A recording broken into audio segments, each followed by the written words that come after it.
Hello, everyone, and welcome to the Product Rising podcast from Women in Product.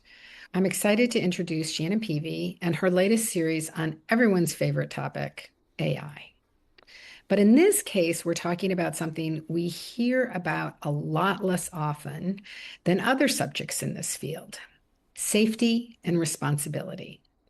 And that's something we all care about. So, Shannon, let's start with the core idea behind this series. Why did you feel it was important to create a podcast focused on AI responsibility? Hi, Elizabeth. Yes, I think at this time we're in a really pivotal moment. And that seems to be dawning on people that AI is different than other things that we've seen in terms of technology evolution. People now have to think a little bit differently about how they engage with tech and how they engage at work as well. None of us have the answers, and we can't know what we don't know. So it's a really rare time when tech is moving faster than the speed at which we can come up with the answers to the challenges. When I talked to all the people in this series, it was clear that everyone agrees we need to be humble right now. We need to work together, we need to share knowledge, and we need to understand that the future is unknown. This is not like other technological evolutions that we've had. We're truly in a new place that we haven't seen before, and we are learning together on a global scale. Yeah, what do you think is misunderstood in this field right now? I think that you hear a lot in the general discourse about, accelerationists and, AI doomers or whatever. But, what do you really think is going on? And can we even call it a field? Because it feels like it's a lot of different things. Well, I think AI is here. It's not going to go away. There are people that I've encountered, I'm sure you have as well, that are sort of more in the denial phase, like, oh, if I just don't use the tools, it won't affect me. But there are so many tools and there's so many appearing on the scene on a regular basis. I think we can agree that it's going to come for you in some way or another, whether it's through your refrigerator or through your car or through an LLM or wherever you're going to encounter AI, it's going to be something that affects most people's lives in some way. So that may actually be something that's slightly misunderstood by some people. But I think what's also misunderstood is that there's a lot of negativity out there. We are seeing a lot of news stories about things that maybe the model companies have done, quote, wrong. We know that there is no rules and regulations or, a lot of legal boundaries that they need to stay behind at the moment. And that's in part because we have decided as a nation that we don't want to inhibit innovation by putting up rules and regulations before we know what those should be. But I think what's heartening is to know that a lot of people are talking about that and are working on that, and that every move that these companies make and that humans make in using the technology is an opportunity to learn and to shape policies going forward. And there are a lot of really good, really smart, passionate people behind the scenes who are working very hard on shaping a future that we want to live in.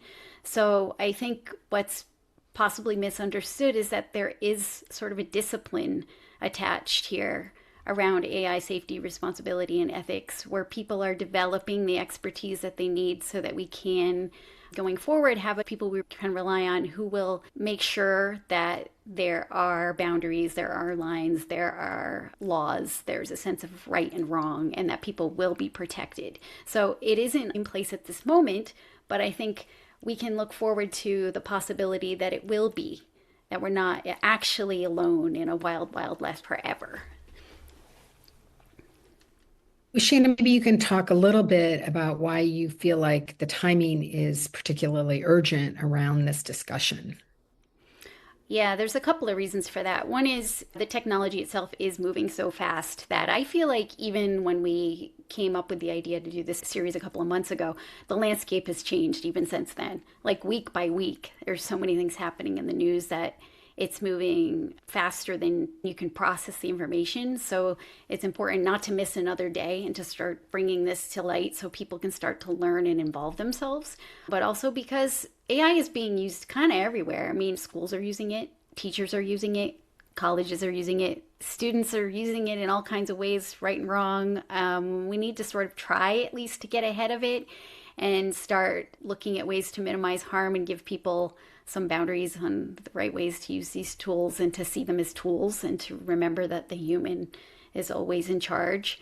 Also, I think people need to be paying attention. I don't necessarily think it's people's fault that they haven't been paying attention to legislation or legal developments in Europe that might impact us later. It's just hard to find this information. It isn't readily available. We don't see a lot of discussion about, how ethics or responsibility is looked at in these organizations in the discussions, but it's out there. And I wanted to help put that in front of people and illuminate some of these areas so we can get more and more people involved and really have a voice so that we're getting better inputs to get the output that we want on the backside when eventually rules and regulations are put in place. Yeah, I'd love to have you talk a little bit about the incredible list of folks that you have that are speaking with you on the series, like folks from consumer companies like Shelby Tallent from Alaska Airlines who are working on evaluating the potential for using it in commercial environments. And also people like Tracy Pizzo Frey, who is looking at the potential harms for children. I think it'd be great for you to speak to the search that you went on to find these people. Yeah, I actually had to dig around to find people in these roles because there is no uniform set of titles that puts them all in one category. And many companies do not have teams of people who are devoted to this area. So in some cases, for instance, OpenAI, they have a couple of hundred people who do this. But Alaska Airlines, where one of the speakers you mentioned, Shelby Tallent, works, she's a party of one. So it really varies. I think that will change over time and maybe we'll see more standard roles and responsibilities. I had encountered some of these people in my travels just through networking conferences and articles that I had read. And so I knew that they were starting to exist as a sort of species in terms of the Yeah. roles that are out there. But I thought it would be really interesting to talk to people in different industries to see if there are similarities and there are differences in how their perspectives matched or did not, depending on the companies that they worked in. And what's really interesting is that a lot of them are actually tied into the same circles behind the scenes as well. They're following a lot of the same resources to see how rules and regulations are evolving. They're traveling in many of the same circles. Some of them had similar backgrounds. I mean, we had two speakers who both worked at Google at the same time when Google had developed its first set of AI safety principles back in 2017. And it's interesting to see how Google was at the forefront a decade ago in drafting principles like that have carried through and that are possibly being looked at now for models for companies that are just getting started on that. It's true that there is no uniform, standard background that they need to have. They come from things like legal and policy making and compliance, in one case, military, some pure humanities backgrounds. I've even seen some people with theology and divinity backgrounds in this mix. So it's a really exciting and interesting field because of the multidisciplinary characteristics that we're seeing with the types of people that are coming together to do this work. Yeah. It's interesting because I think that these people really speak to more specifics that we may see at more individual levels, but also the potential consequences in education and dealing with youth in a wide variety of ways, not just these like big picture doomsday things, but more specifics at a individual level. And the question for you is like, How did you feel after speaking to all of these different people and finding this disparate group of people who were playing roles but weren't necessarily obvious? I feel so reassured that there are smart, compassionate, empathetic people out there who are doing work that maybe they didn't have the opportunity to do before, and now the situation has created a demand for it that is really very human and very satisfying. And, I feel like we can all agree for once the people who are concerned about psychological safety, mental health, job security, types of things that are very human and you wouldn't necessarily associate with the company's bottom line are coming to the forefront because that's how big this is. There are a lot of impacts that aren't sort of a typical thing that a tech company would care about. We're not talking about hockey stick growth and scale for the sake of the stock price in every case. We're talking a little bit more about human well-being.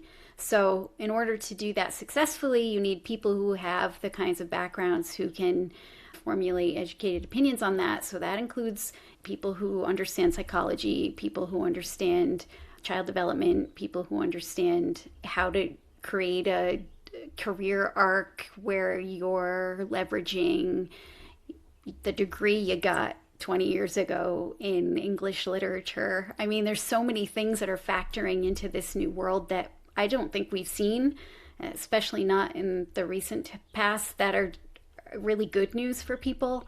And Yeah. it would be nice if they could take that sort of view on what's going on and see it more as an opportunity and less of a threat. I mean, there's a threat too, but there's also some positive ways to look at it I don't think people are seeing.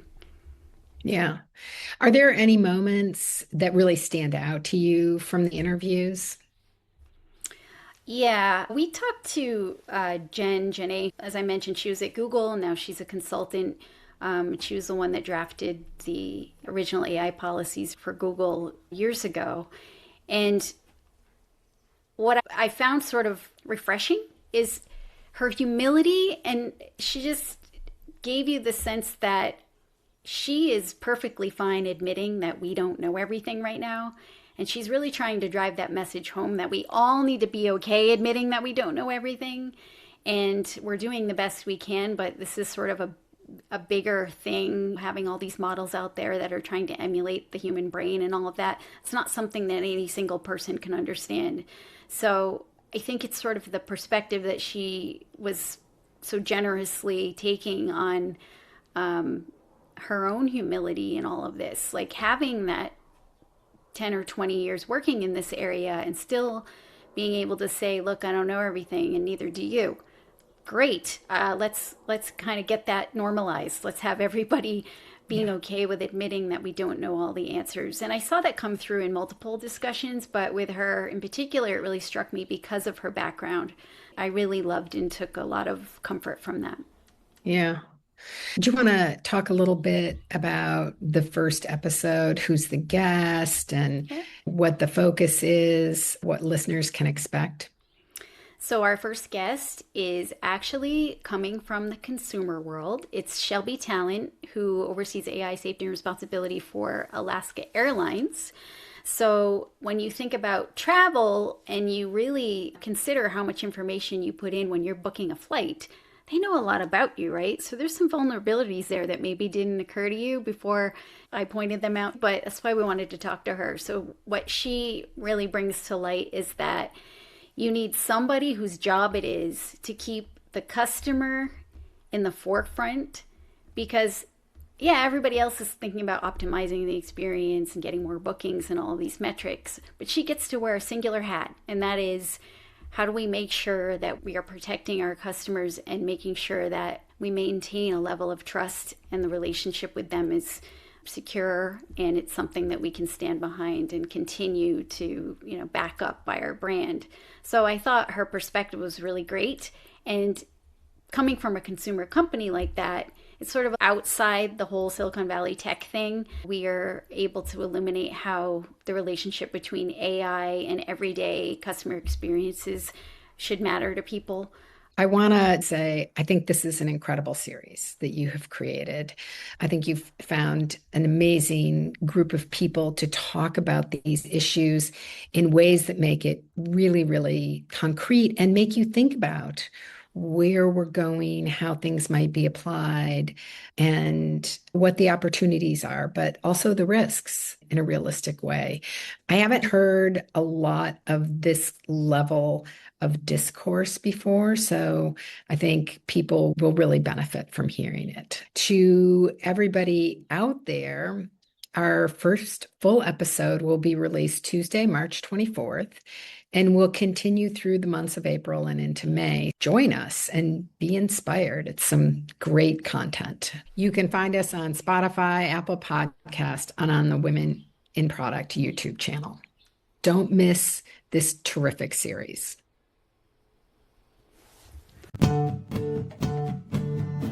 This podcast is an original production of Women in Product. Follow us on Apple Podcasts, Spotify, or the Women in Product YouTube channel. Leave us a review so that others can discover us, or share this episode with someone you know. Original music provided by Jimmy Hahn. Thanks for joining us.